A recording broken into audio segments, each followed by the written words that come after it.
नमस्कार साथियों। RSCIT परीक्षा का 12 अप्रैल वाला पेपर समाप्त हो चुका है। आप अपने घर पर आ चुके होंगे। आपके चाहे सीरीज ए रही हो, बी रही हो, सी रही हो या डी रही हो, मेरे पास में जो पेपर है वो सी सीरीज का है। आप पेपर अपने पास में रखें और प्रश्न को मिलाएं और उसका उत्तर मिलाएं। आपको ढूंढना पड़ेगा। अगर आपकी पेपर की सीरीज सी है तो आपको कोई समस्या नहीं होगी। सीधा प्रश्न का नंबर जो है मेरे सामने इस बोर्ड में है, वही आपके जो है होगा। तो आप जो है मिलाते रहना मेरे साथ में। हम इस पेपर का बिल्कुल सटीक सोल्यूशन करने वाले हैं। चलिए शुरू करते हैं। देखिए, पहला प्रश्न जो है, राजस्थान में ई गवर्नेंस पहलों के संबंध में निम्नलिखित कथनों पर विचार करें। कथन दे रखा है कि राज ई वोल्ट एक अनुकूलित क्यूआर और फोटो सक्षम डिजिटल साक्षरता प्रणाली है। और दूसरा कथन जो है, राज मेघ राजस्थान के लिए SaaS software as a service और platform as a service PaaS आधार पर संपूर्ण क्लाउड सक्षमता प्रदान करता है। तो ये दोनों के दोनों जो कथन है वो बिल्कुल सही है। और इस प्रश्न का जो सही उत्तर है, वो सही उत्तर क्या हो जाएगा साथियों? वो हो जाएगा आपका कथन 1 और 2 दोनों सही हैं, ऑप्शन नंबर सी। आगे चलते हैं प्रश्न नंबर 2 पर। प्रश्न नंबर 2 कहता है, पोर्ट्रेट और लैंडस्केप से आपका क्या तात्पर्य है? तो MS वर्ड में पोर्ट्रेट और लैंडस्केप पेज ओरिएंटेशन होते हैं। ऑप्शन नंबर ए यहाँ पर सही उत्तर हो जाएगा। पोर्ट्रेट और लैंडस्केप क्या होते हैं? पेज ओरिएंटेशन होते हैं। तो दूसरे प्रश्न का ऑप्शन नंबर ए सही उत्तर हो जाएगा। चलिए आगे बात करते हैं प्रश्न नंबर 3। हम इन प्रश्नों की डिटेल्ड चर्चा नहीं करेंगे क्योंकि हमें केवल उत्तर मिलाने हैं। यदि आपके 14 प्रश्न सही हो रहे हैं तो आप पास हैं, नहीं तो पुनः एग्जाम की तैयारी करें। सिंपल बात है।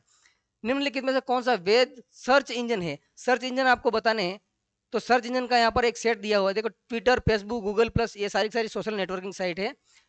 Web spider, indexing, decision engine, ये जो है वो सर्च इंजन के जो है काम हो गए। यहाँ पर गूगल, बिंग और याहू तीनों के दिनों सर्च इंजन होते हैं। तो यहाँ पर ऑप्शन नंबर सी हो जाएगा तीसरे का।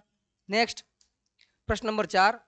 रवि अपने दोस्त को जीमेल के जरिए 35 MB की एक उच्च गुणवत्ता वाली वीडियो फाइल भेजने की कोशिश कर रहा है, जबकि वह इस फाइल को अपने ईमेल अटैच करने का प्रयास करेगा, तो वह क्या होगा? यानी एक व्यक्ति जो है वो किसी को 35 MB साइज का जीमेल भेजना चाहता है। तो जब वह वो साइज को अटैच करेगा अटैचमेंट में, तो क्या होगा? देखिए, जीमेल में 25 MB से ज़्यादा की साइज़ की कोई भी फाइल भेजी नहीं जा सकती है। यदि आप 25 MB से अधिक की साइज़ की कोई ईमेल भेजना चाहते हैं, अटैचमेंट भेजना चाहते हैं, तो गूगल जो है, जीमेल जो है, वो उसको स्वतः गूगल ड्राइव पर अपलोड करके उसका एक लिंक बना देगा। तो ये जिस ऑप्शन में मिलेगा वो सही हो जाएगा। तो यहाँ पर अपन देखते हैं, जीमेल फाइल को स्वचालित रूप से 25 MB की सीमा तक नहीं करेगा। फाइल को अटैच करने से मना नहीं भी नहीं करेगा। जीमेल फाइल को सीधे अटैचमेंट के बजाय स्वचालित रूप से गूगल ड्राइव लिंक में बदल देगा। बिल्कुल सही बात है, ऑप्शन नंबर सी। ठीक है, ऑप्शन नंबर कट जो ये सी, ऑप्शन नंबर सी राइट। आगे बात करते हैं पांचवा। क्यूआर कोड में क्यूआर का मतलब क्या होता है? आप रोज पैसे भेजते हैं दुकान वाले को, है ना, रिटेलर को पैसे भेजते हैं मोबाइल से क्यूआर स्कैन करके। तो क्यूआर का पूरा नाम आपको पता होना चाहिए, क्विक रेस्पॉन्स। क्या होता है? क्विक रिस्पॉन्स क्यूआर का मतलब होता है, जो कि बार कोड का एक प्रकार होता है। आगे बात करते हैं। आगे वाला प्रश्न क्या कहता है? इमेज ऑप्टिमाइजेशन का प्राथमिक लाभ क्या है? इमेज ऑप्टिमाइजेशन का प्राथमिक लाभ क्या है या इसका मतलब क्या है? छवि की गुणवत्ता से समझौता किए बगैर छवि का आकार 80 से 85% तक कम करना, बस यही तो है ना। बर्थडे प्रिंट लेआउट ये नहीं है, प्रिंट आउट के लिए छवि ये भी नहीं है। जो है, किसी भी इमेज को ऑप्टिमाइज करने का मतलब उसकी गुणवत्ता, उसकी क्वालिटी में कोई कंप्रोमाइज किए बगैर उसकी उसके आकार को, साइज को कंप्रेस करना। ठीक है, तो यहाँ पर जो है बी ऑप्शन सही हो जाएगा। कौन से का? छठे का। आगे बात करते हैं। सातवां, MS वर्ड 2019 में दस्तावेज में डिफॉल्ट फॉन्ट और फॉन्ट आकार क्या है? डिफॉल्ट फॉन्ट का स्टाइल और फॉन्ट का साइज क्या है? कैलिबरी 11। क्या है? कैलिबरी 11, जो कि पढ़ाते वक्त आपको टीचर्स बताते होंगे RSAT के अंदर। आठवां प्रश्न है, क्या है? निम्नलिखित परिभाषाओं पर विचार करें। व्यक्तिगत पत्रों का एक बैच बनाएं और प्रिंट करें। तो पत्रों का बैच जो है वो किसमें बनाते हैं? मेल मर्ज करने के लिए। ठीक है, चुनौती प्रक्रिया तंत्र वो कैप्चा होता है। और ये आदेशों का और निर्देशों का जो समूह होता है वो क्या होता है? वो मैक्रो होता है। ये तीनों की तीनों जो चीजें हैं वो MS वर्ड से संबंधित है। यहाँ पर ऑप्शन नंबर डी सही हो जाएगा। आगे बात करते हैं रिकॉर्डिंग सैलरी सैलरी। नेक्स्ट प्रश्न नवा। नवा कहता है, कंप्यूटर ने स्कूली पुस्तकालयों का आधुनिकीकरण कैसे किया है? मॉडर्नाइजेशन कैसे किया? और अधिक भौतिक पुस्तकें छापकर नहीं, ये नहीं, ये मॉडर्नाइजेशन थोड़ी किया पुस्तकें छापकर। पुस्तकों को डिजिटल प्रारूप ई पुस्तकों में परिवर्तित करके और पुस्तक निर्गम प्रक्रिया को स्वचालित करके, बस यही इसका उत्तर हो जाएगा, बाकी दोनों भी नहीं होंगे। आगे प्रश्न कौन सा था, ये 90 का दूसरा। आगे प्रश्न देखिए 10वां क्या कहता है, निम्नलिखित में से कौन सी कुंजी आपको वर्तमान स्क्रीन के कंटेंट को छवि के रूप में प्रिंट करने में सक्षम बनाती है? तो वो होता है प्रिंट स्क्रीन। वो कौन सा होता है? प्रिंट स्क्रीन बटन होता है कीबोर्ड के ऊपर, विंडो के साथ में आप उसे दबाते हैं तो आपका स्क्रीनशॉट आ जाता है, वही होता है स्क्रीन स्निपिंग टूल, तो प्रिंट स्क्रीन। ओके, 10वें का बी हो जाएगा। आगे 11वां, कंप्यूटर कीबोर्ड पर कौन सी जो कुंजियां होती है उनको टॉगल कुंजी के रूप में जाना जाता है, क्योंकि इनका उपयोग किसी विशेष सुविधा को चालू या बंद करने के लिए किया जाता है। तो वो 3 कुंजियां होती है साथियों, कौन कितनी होती है? 3 कुंजियां होती है। 3 होती है, और 3 कौन सी होती है? एक तो आपकी होगी कैप्स लॉक, दूसरी नम लॉक और तीसरी स्क्रॉल लॉक। तीनों की तीनों टॉगल कुंजियां कहलाती है। ऑप्शन नंबर सी 11वें का। आगे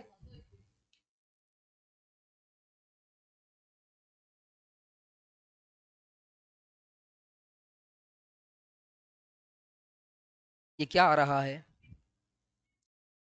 डू नॉट शो अगेन। ठीक है, आगे चलते हैं। आगे का प्रश्न कहता है 12वां, क्या कहता है, डिजी लॉकर ऐप का प्राथमिक उद्देश्य क्या है? ये डिजी लॉकर क्या है? इससे क्या होता है? रास्ता खोजने और यात्रा संबंधी दिशाएं, ये नहीं होगा। मोबाइल गेम्स नहीं है।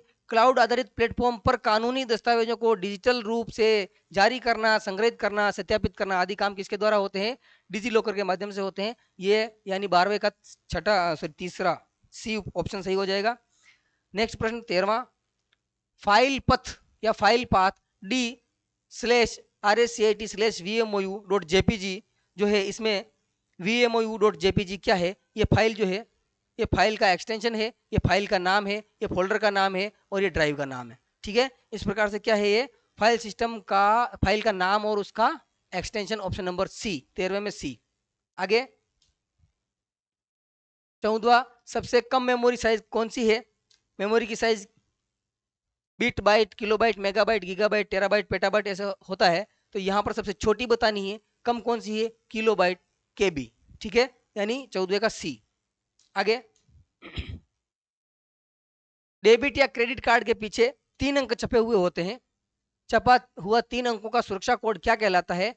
जो कि सफेद रंग की पट्टी में काले रंग के जो है अक्षर होते हैं उसको बोलते हैं CVV, अर्थात कार्ड वेरिफिकेशन वैल्यू। यानी इस प्रश्न का उत्तर 15वें का बी। आगे 16वां, धोखाधड़ी करने वाले लोग कभी कभी एटीएम मशीनों में एक इलेक्ट्रॉनिक उपकरण लगा देते हैं जो कार्ड स्लॉट और कीपैड में दर्ज की गई सभी जानकारी, यानी आपने कौन से पासवर्ड डाले हैं और कार्ड के नंबर क्या है वो पढ़ लेता है। तो वो जो है वो मशीन, वो उपकरण क्या कहलाता है? उस मशीन को, उपकरण को स्कीमर कहा जाता है। क्या कहते हैं? स्कीमर कहा जाता है। स्कैन, ट्रोजन हॉर्स और की लॉगर नहीं होता है। ये जो है साइबर थ्रेट के प्रकार होते हैं, वो मशीन है। ठीक है, आगे यानी 16वें का ए। 17वां प्रश्न कहता है, आप किसी सरकारी पोर्टल पर इमेज अपलोड करने से पहले उसका फाइल साइज कम करना चाहते हैं, आपको क्या करना चाहिए? अभी जैसे हमने सबसे पहले इमेज ऑप्टिमाइजेशन की बात की, तो उसी में जो बात की वही बात यहाँ पर लागू होगी। और उसमें क्या करेंगे अपन? अपने को उसकी साइज कम करनी, तो अपन किसी इमेज ऑप्टिमाइजेशन टूल या वेबसाइट का उपयोग करेंगे। ऑप्शन नंबर डी 17वें में।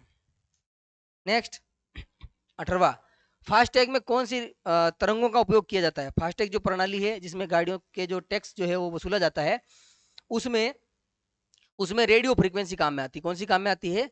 Radio frequency. ओके, यानी 17वें में बी, 18वें में बी हो जाएगा। आगे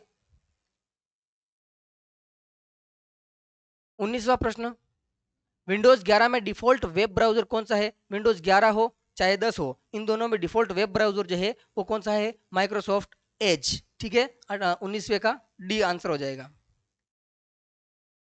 20वां प्रश्न, मानक सेट में उपलब्ध न होने वाले प्रतीकों और वर्णों से जुड़े जटिल समीकरण बनाने के लिए लिब्रे ऑफिस टूल का उपयोग कर सूत्र समीकरण जो है वो एडिट करते हैं और बनाते हैं। तो लिब्रे ऑफिस में जो एक ऐसा सॉफ्टवेयर है जिसका उपयोग समीकरण बनाना, सूत्र बनाना आदि के लिए किया जाता है, एडिट करने के लिए, उसे क्या कहते हैं? उसे मैथ कहते हैं। ठीक है, मैथ। ओके, यानी 20वें का बी। नेक्स्ट 21वां, निम्न में से किसे इनपुट डिवाइस के रूप में वर्गीकृत किया जाता है? तो इनपुट डिवाइस कौन सा है यहाँ पर? मॉनिटर आउटपुट डिवाइस होता है, प्रिंटर आउटपुट डिवाइस, प्रोजेक्ट भी आउटपुट, जबकि ट्रैक बॉल जो होता है वो इनपुट डिवाइस होता है। आगे 22वां, एमएस एक्सेल में एब्सोल्यूट सेल रेफरेंस बनाने के लिए, एक्सेल में एब्सोल्यूट सेल रेफरेंस बनाने के लिए कौन से सिंबल का उपयोग किया जाता है? वो सिंबल होता है आपका कौन सा? डॉलर। कौन सा होता है? डॉलर, जो कि सी में है, 22वें में सी। आगे आगे प्रश्न क्या कहता है? 23वां, निम्न में से कौन सा mobile operating system open source है जो कि गूगल द्वारा बनाया गया है? और वो है एंड्रॉइड ऑपरेटिंग सिस्टम। मोबाइल में ओपन सोर्स है, ओपन सोर्स का मतलब फ्री में उपलब्ध है, ठीक है। 24वां, गूगल प्ले स्टोर क्या है? यह क्या है?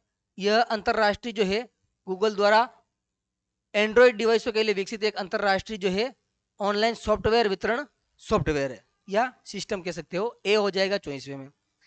नेक्स्ट की बात करते हैं, पेन घटे जो आगे आगे क्या है? 25वां, निम्नलिखित में से किसे ग्राफिकल यूजर इंटरफेस जीयूआई का एक नुकसान माना जाता है? जीयूआई का नुकसान क्या है? जीयूआई का नुकसान ये है कि ये जो है इसके लिए हेवी मेमोरी की जरूरत पड़ती है, ठीक है। तो हेवी मेमोरी कहाँ पर है? इसे चलाना सीखने में काफ़ी समय नहीं लगता है। यह तत्काल प्रतिक्रिया फीडबैक प्रदान नहीं करता है। इसमें छवियों को प्रदर्शित करने और उनमें परिवर्तन करने के लिए अधिक मेमोरी और तेज प्रोसेसर की आवश्यकता पड़ती है। बस यही इसका उत्तर है, ये। ओके, 25वें में सी। 10 प्रश्न और हैं, चलिए आ जाओ। 26वां प्रश्न क्या कहता है?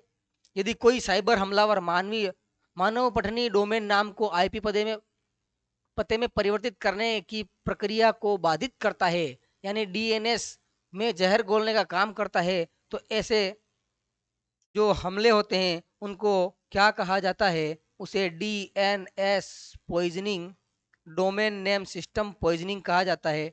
डीएनएस पॉइजनिंग मतलब सी, 26वें में सी।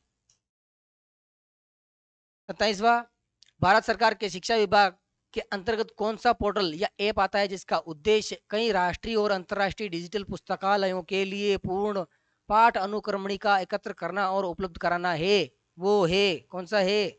वो है एनडीएल, नेशनल डिजिटल लाइब्रेरी, 27वें में बी। नेक्स्ट 28वां, टू फैक्टर ऑथेंटिकेशन का अच्छा उदाहरण कौन सा है? वो है पासवर्ड और मोबाइल पर ओटीपी भेजना, टू फैक्टर ऑथेंटिकेशन कहते हैं इसको। 28वें में सी। 29वां, निम्नलिखित विकल्पों में से सबसे उपयुक्त विकल्प का आपको चयन करना है। कौन सा विकल्प सबसे सही है? इलेक्ट्रॉनिक भुगतान प्रणाली में डेबिट और क्रेडिट कार्ड जो है उनका उपयोग किया जाता है, ठीक बात है साहब। ओएमआर का मतलब ओनली नहीं हो, ओनली तो होता ही नहीं, ऑप्टिकल होता है, ये तो गलत हो गया। स्काइप सिस्टम सॉफ्टवेयर का उदाहरण नहीं है। प्रिंटर की आउटपुट गुणवत्ता को हर्ट्ज में नहीं मापा जाता है, डीपीआई में मापा जाता है। तो यहाँ पर ऑप्शन नंबर ए हो जाएगा 29वें में। ओके।